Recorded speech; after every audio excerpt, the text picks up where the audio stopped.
Bonne fête de la femme ce mercredi 8 mars 2017 et merci de suivre votre journal. 40 ans déjà depuis la consécration de la date du 8 mars comme Journée internationale de la femme par les Nations Unies. Cette année 2017, les femmes de la RDC s'alignent et s'investissent pour atteindre à l'horizon 2030 la parité 50-50. Question de promouvoir le travail décent de la femme dans un climat de paix et d'équité. Et au rassemblement, Raphaël Katebe Katoto rejette la décision pour sa radiation de la plateforme Alternance pour la République. Le président de l'ULD estime que ni Sesanga ni Ewanga ne peuvent l'exclure du RASOP car ces derniers n'engagent plus l'AR. Soriano Katebe Katoto qualifie d'aventure cette décision. Et enfin, les propos du Conseil de l'Union européenne sur la RDC revoltent plus d'un. Dans un communiqué, la majorité présidentielle congolaise dénonce leurs allégations tendancieuses pour dramatiser la situation politico-sécuritaire de la RDC. Le contrôle de la RDC n'échappe pas à ses autorités, comme l'a fait croire ce Conseil européen, a martelé la famille politique du chef de l'État.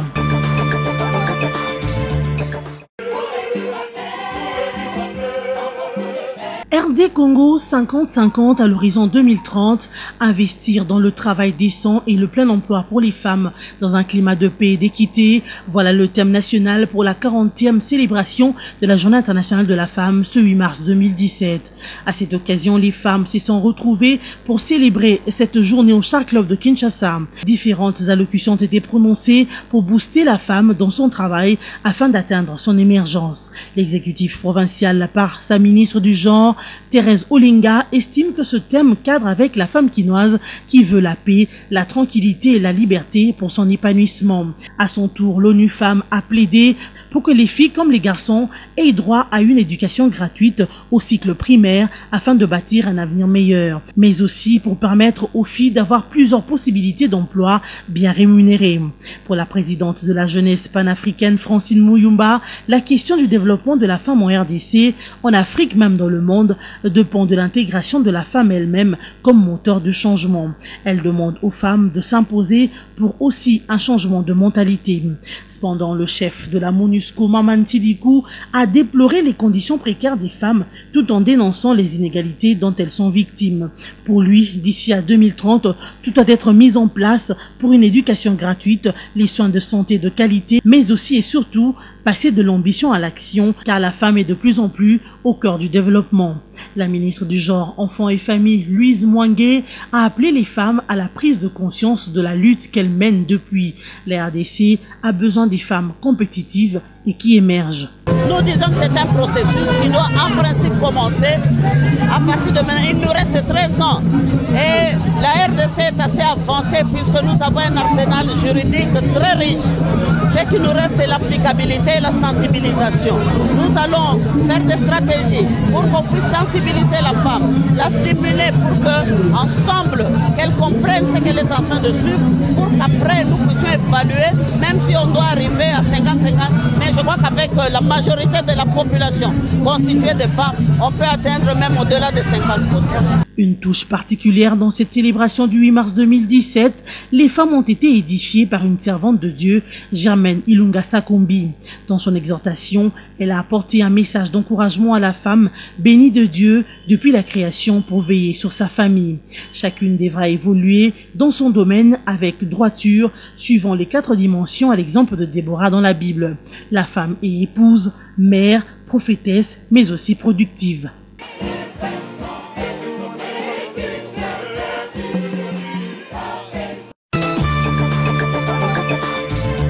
Elles se sont décidées de s'investir pour atteindre à l'horizon 2030 la parité 50-50.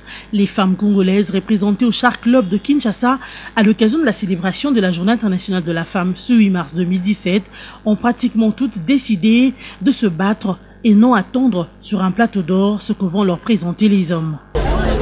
C'est une très bonne journée organisée pour que la femme puisse prendre conscience d'abord qui elle est, pourquoi elle a été créée, quel est son rôle à jouer, quelle est sa raison d'être, quel est son but pour lequel le Seigneur l'avait créée. Et je crois que c'est ce jour-ci, on va essayer de rappeler à la femme. Elle doit prendre conscience qu'elle est partenaire avec Dieu.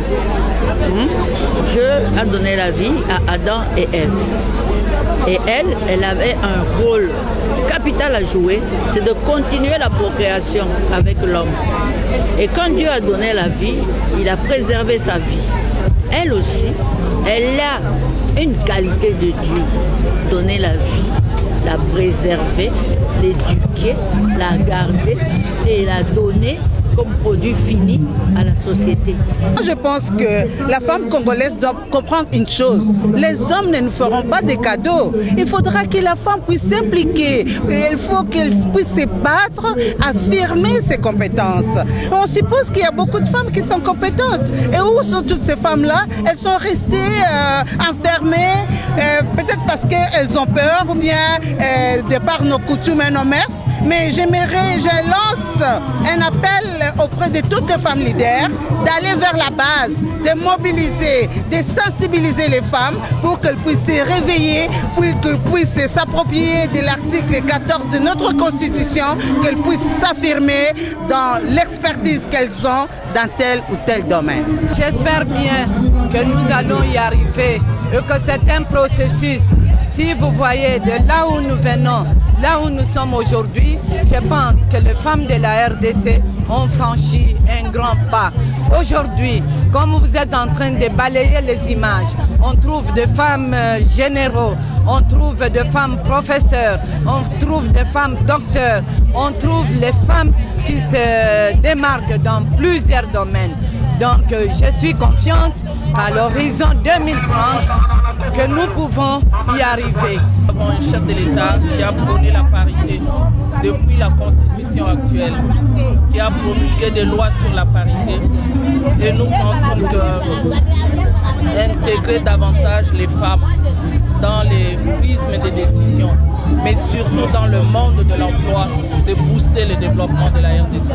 Pour lier l'utile à l'agréable, l'artiste musicienne Tchala Moana et autres jeunes artistes ont agrémenté ces instants.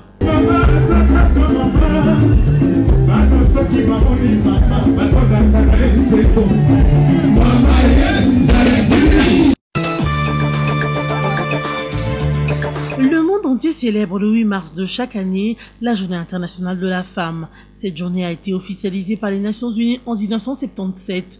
Elle trouve son origine dans les luttes des ouvrières et les nombreuses manifestations des femmes réclamant le droit de vote, de meilleures conditions de travail et l'égalité entre les hommes et les femmes au début du XXe siècle en Europe et le monde occidental.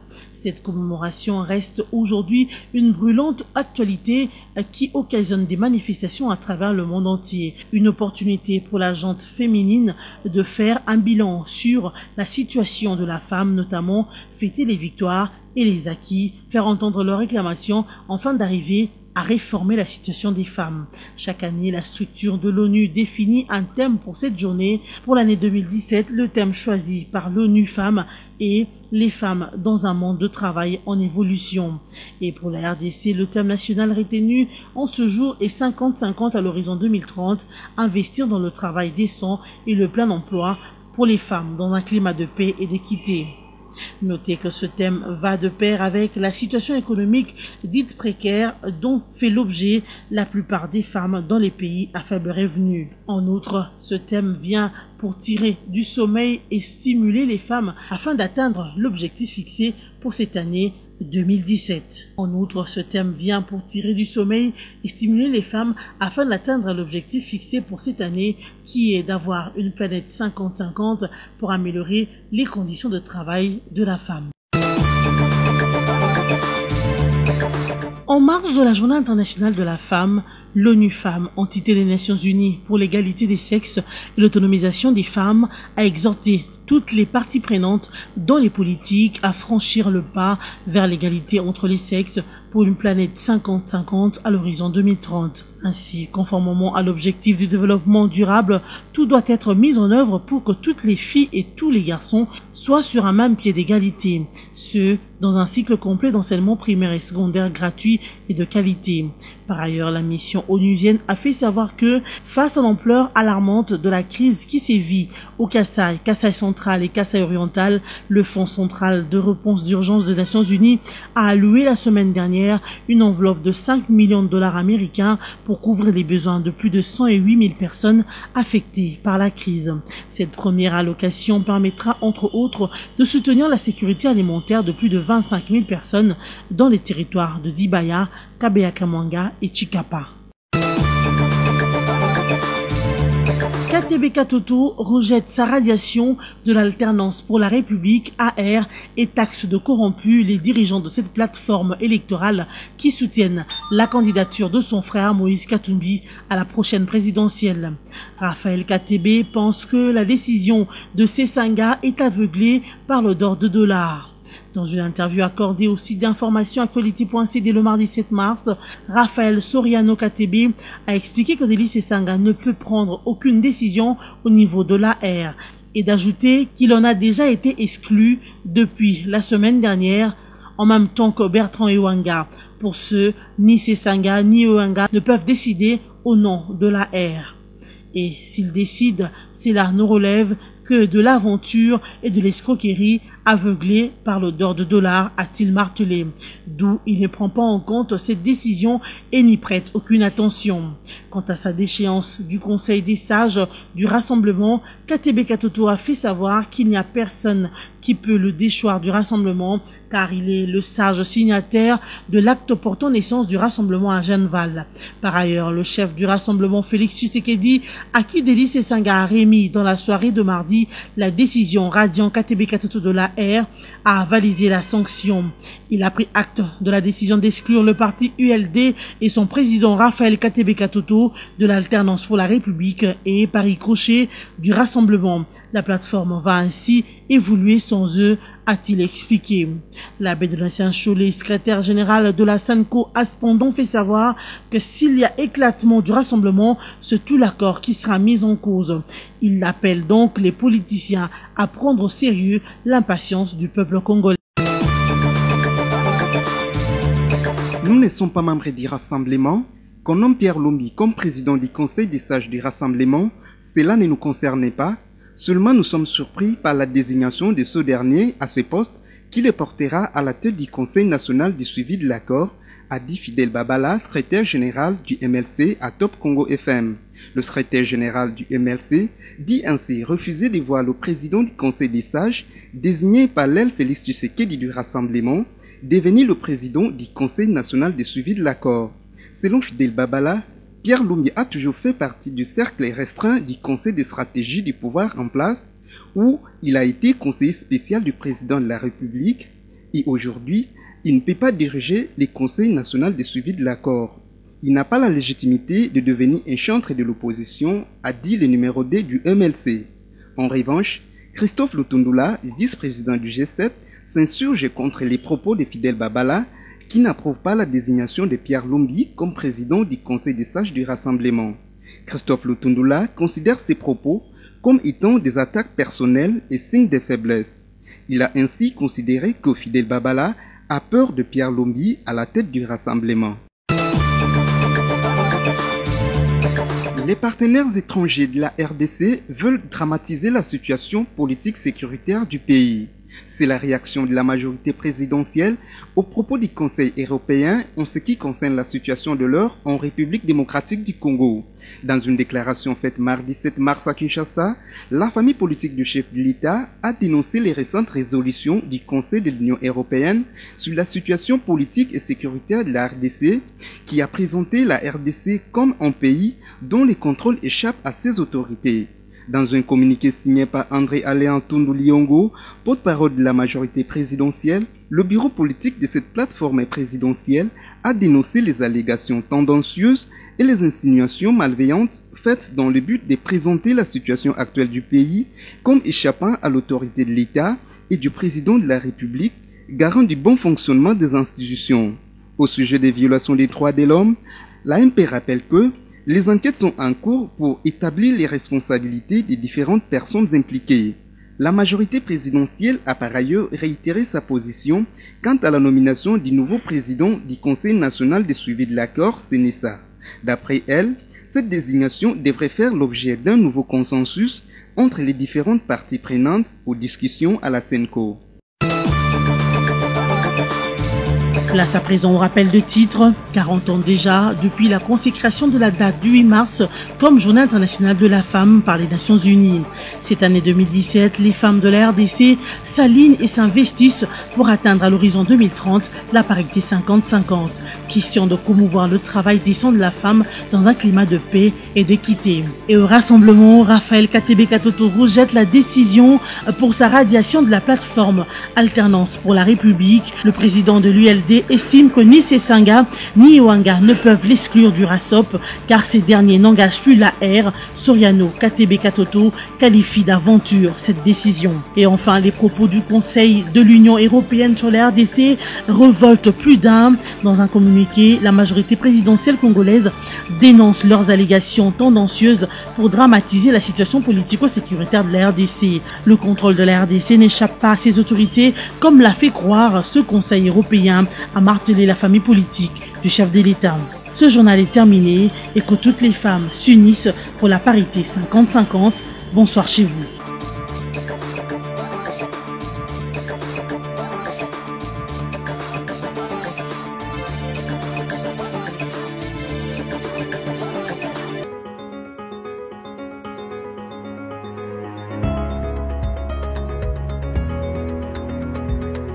Mesdames, Messieurs, bienvenue à cette revue de presse de journaux en ligne parue ce mercredi 8 mars à Kinshasa. La division au sein du Rassemblement et la journée du 8 mars sont les quelques titres qui ont marqué notre attention. Ouvrons cette revue de presse avec Forum 2As qui écrit à sa manchette « Le schisme du Rassemblement présageant un mauvais augure, les bons offices de la SENCO vivement souhaités ». Rassemblement L Félix Tshisekedi, Rassemblement L Olengankoy, Rassemblement L Mayombe, à chacun son rassemblement. Ça fait désordre, hélas, c'est le tableau que présente cette plateforme de l'opposition politique. Un décor, somme toute, de sissiparité. Depuis, dans les rues de Kinshasa, les commentaires vont bon train, à chacun son analyse. Mais au-delà de cette diversité d'opinions, la vérité demeure une. L'opposition post-Jeanneval ressemble depuis quelques jours à un dragon à plusieurs têtes, la fameuse hydre de la mythologie grecque. Cependant, une question se pose. Celle de savoir s'il faut ou n'est pas laisser pourrir la situation actuelle au sein du Rassemblement. Il s'agit, en d'autres termes, de se demander si l'on doit ou pas accompagner cette plateforme politique dans son schéma de déstabilisation. Peut-être que si la question était posée aux militants, aux combattants et aux sympathisants des partis membres de cette plateforme, tous diraient sans doute non. C'est là, pour plusieurs raisons. La plus importante est celle liée à la conjoncture politique actuelle du pays, un contexte de tous les enjeux et même de tous les dangers qui ne se prêtent pas à ce genre de séisme politique. C'est ainsi que les évêques interpellent plus d'un analyste de la situation qui prévaut actuellement au sein du Rassemblement, la considère comme un nouveau front qui se présente devant la conférence épiscopale nationale du Congo, SENCO. Aussi en appelle-t-on les princes de l'Église catholique à offrir leurs bons offices dans ce conflit. C'est là pour plusieurs raisons, à savoir que le fil conducteur de tout ce qui se fait actuellement est de créer des conditions favorables à l'organisation des élections apaisées. Si la SENCO s'y attelle de manière à pousser la majorité présidentielle et l'opposition, en l'occurrence le rassemblement de forces politiques et sociales acquises au changement, à signer un accord de braves en se retrouvant dans un même gouvernement, c'est justement à l'idéal de préparer ces élections. En conséquence, il serait bien pensant que la même SENCO fasse en sorte que l'harmonie revienne au sein de la maison. Rassemblement. Poursuivons cette revue de presse avec La Prospérité qui titre « Rassemblement Katebe-Katoto interdit d'engager l'alternance pour la République ». C'est décidé, c'est fait, Raphaël Katebe-Katoto est définitivement exclu de l'alternance pour la République. De ce fait, son parti ULD est radié de l'AR. Il perd ainsi le droit d'agir et de parler au nom de l'AR et du Rassemblement. La décision a été prise mardi 7 mars 2017 par le coordonnateur de l'alternance pour la République, Deli Sesanga. Au cours d'une conférence de presse, Deli Sesanga a dit à haute voix que sa plateforme n'accordera pas à des acteurs des cafés, des salons et de couloirs extra-politiques l'opportunité de se servir des revendications légitimes du peuple congolais pour assouvir leurs appétits.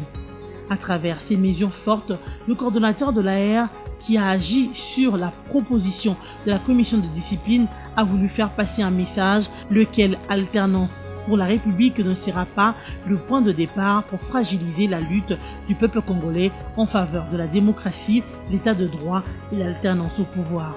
En tout cas, la trahison ne viendra pas de l'AR qui continue à payer le prix le plus fort pour cette lutte. Délice Esanga a cité Franck Diongo qui est emprisonné et privé de visite. Il a aussi évoqué le cas Mouyambo en détention à Makala.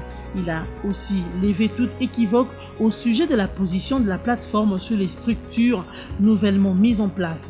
La désignation de Félix Tshisekedi comme président du Rassemblement et Pierre Lumbi au poste de président du Conseil des sages étant la consécration d'un consensus obtenu auprès des plateformes membres. Il y en a 9 à avoir signé l'acte d'engagement à Jeanneval.